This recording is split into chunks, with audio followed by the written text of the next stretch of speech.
The NFL Bet of the Year. That's right, I am super excited because there is a bet against the spread that I absolutely love in Week 5. It's the bet that I've liked the most thus far in the 2024 season by far, and perhaps across the past couple of years. Let's call it the Diamond Pick. Just like last week, I have determined my top 10 NFL picks on sides and totals. In this video, I will present my 7th, 8th, 9th, and 10th most confident betting tips. Meanwhile, the top 6 picks, including the famous Diamond Pick, can be sent directly to your mailbox if you grab one of my special packages for the current week at professormj.com/pages/NFL. I'll get back to details towards the end of the video if you are a serious sports bettor who wants to invest in his betting success for the long haul.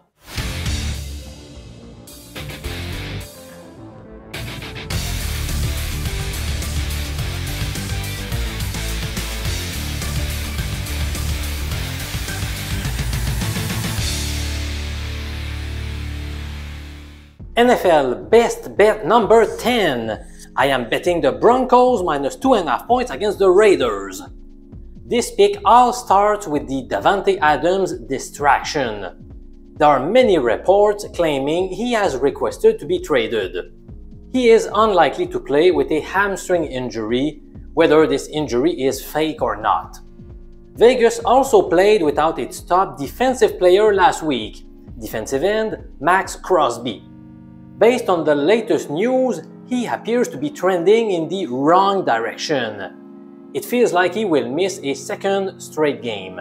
From the defensive standpoint, the Broncos are a lot better than the Raiders, and the gap is even bigger with Crosby on the sidelines. Vegas has a more potent offense, but it's not that great either, especially without Adams. With the Broncos at home, a 3-point spread seems like good value to me. The betting public is scared of backing Bo Nix, but I feel like he has shown some progress. I am not even paying attention to last week's game in heavy rain at MetLife Stadium. Those were tough conditions to play in against a stout Jets D. Let's go back to Denver's defense. During the course of the past 3 games, they have given up just 9, 7, and 13 points. That's mind-boggling.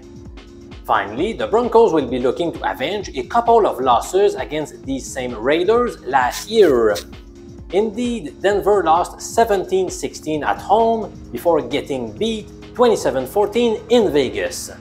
NFL Best Bet number 9, the Carolina Panthers plus 4 points playing at the Bears. This bet boils down to Chicago struggling to put points on the board, which makes it unlikely that they will beat Carolina by a margin of 5 points or more. If you take out their 2 defensive and special teams TD from Week 1, the Bears have scored 10, 13, 16, and 24 points so far this season. That amounts to 15.8 points per game on average. Sure, they are likely to score more than 15 points against a weak Carolina defense. However, the Panthers have scored an average of 30 points since Andy Dalton took over as the team's starting QB. Dalton has revived the whole offense. Deontay Johnson has obtained just 19 and 15 receiving yards in the first 2 games. When Dalton became the QB, he racked up 122 and 83 receiving yards. Big difference. Even running back Chuba Hubbard has benefited greatly from Dalton's presence. With Bryce Young under center, he averaged 39 rushing yards. With Dalton at the helm, he averaged 109 yards on the ground. Carolina lost Adam Thielen to an injury, but rookie Xavier Legette has stepped in very nicely to fill the void. Last week, he caught 6 passes for 66 yards and hauled in a TD pass. Granted, Chicago's defense has been very solid, but to me the Panthers have shown enough explosiveness to avoid losing this game by a margin of 5 points or more. I would not be shocked if Carolina won the game outright to be honest with you. So let's roll with Carolina plus 4 points at Soldier Field.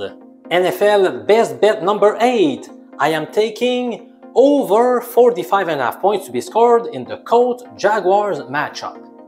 Let's start with each team's pass defense. Based on opposing team passer rating, these squads rank in 26th and 29th place, respectively. It's not too hard to move the ball through the air against these teams. As a comparison, they are more stout defending the run. In terms of rushing yards allowed by carry, they rank 15th and 6th in the NFL. In summary, both offenses should focus on throwing the ball rather than running it. That's a good recipe for the over to hit since the clock does not run nearly as fast when teams throw often. Star running back Jonathan Taylor is also at risk of missing the game due to a mild high ankle sprain injury, which would entice the team to pass even more. Will Anthony Richardson be under center for the Colts, or will it be Joe Flacco again? It doesn't matter too much. Last week, Richardson started on a high note by driving his team 70 yards for a TD on their first drive. Then he got hurt and Flacco took over. He fared very well against a stout Steelers defense since the team won 27-24. Trevor Lawrence does not look like his old self. What's going on with this guy? Can he rebound on Sunday? I think he can. Lawrence has pretty good weapons around him with 3 NFL-caliber wide receivers in Christian Kirk, Gabe Davis, and rookie Brian Thomas, who has looked sharp early in his career. Travis Etienne and Tank Bigsby provide a good duo in the backfield. I am also hearing that tight end Evan Engram has a good chance of being back from an injury, so he would be a good security blanket for Lawrence. Last year, the 2 regular season meetings ended with a total of 52 and 57 points scored. I expect more of the same this Sunday. Give me the over in this AFC South battle. NFL best bet number 7. In the London game, I am opting for the New York Jets as 2.5 point underdogs against the Vikings. This will be an unpopular bet for sure. Everybody is raving at the Vikings and how great they've looked thus far. Sam Darnold leads the league with 11 TD passes while the next best QB only has 8. Their defense has been lights out. So what's not to like? I don't think this will be a walk in the park for the Vikings. The Jets are clearly the more desperate team since they are sitting on a 2-2 record, while Minnesota is 4-0. Moreover, Minnesota's offense has been particularly good via the pass. Be careful, because New York has been stingy defending the pass. They have what it takes to slow them down. Meanwhile, I know New York's offense has been a disappointment. Their offensive line hasn't been great, and they have an aging QB playing with a sore knee. And I also hate Nathaniel Hackett as their offensive coordinator. Still, I have to side with the Jets here. They still have great playmakers with Garrett Wilson, Breece Hall, and rookie Braylon Allen, who is looking better week after week. Even wide receiver Mike Williams has been rounding into form since coming back from an injury. He's been catching more balls every week. It looks like sharp money is supporting the Jets. 82% of spread bets have gone on Minnesota, but only 21% of the total money. That indicates that big, large bets have been on the Jets. I always prefer to be on the same side as sharp bettors. This will likely be a defensive slugfest, in which case I prefer to back the underdog since the game could go either way. I am officially taking the Jets plus 2.5 points in the London game against the Vikings. Would you like to get my top 6 NFL picks, including the best bet against the spread that I've seen thus far in the 2024 season that I've called a diamond pick? You have 3 options. Package number 1. Just the diamond pick that comes with a money-back guarantee if the pick loses. Cost of investment, $47.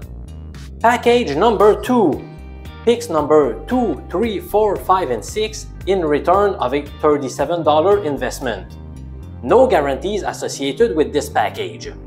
Finally, package number 3. All of the top 6 plays, which obviously includes the diamond pick. Cost of investment is $77, and it comes with a full refund if those plays generate a losing record. If you are sick and tired of seeing your bankroll diminish and feeling the frustration of losing, jump in the MJ train and let's crush the bookies together. If you grab one of the packages that include the diamond pick, you will see in the PDF a screenshot of my own bet. You will see that I put my money where my mouth is. I'm Professor MJ, a 15-year university statistics teacher turned into a full-time sports investor. Simply follow the link below to receive my very best NFL bets for Week 5.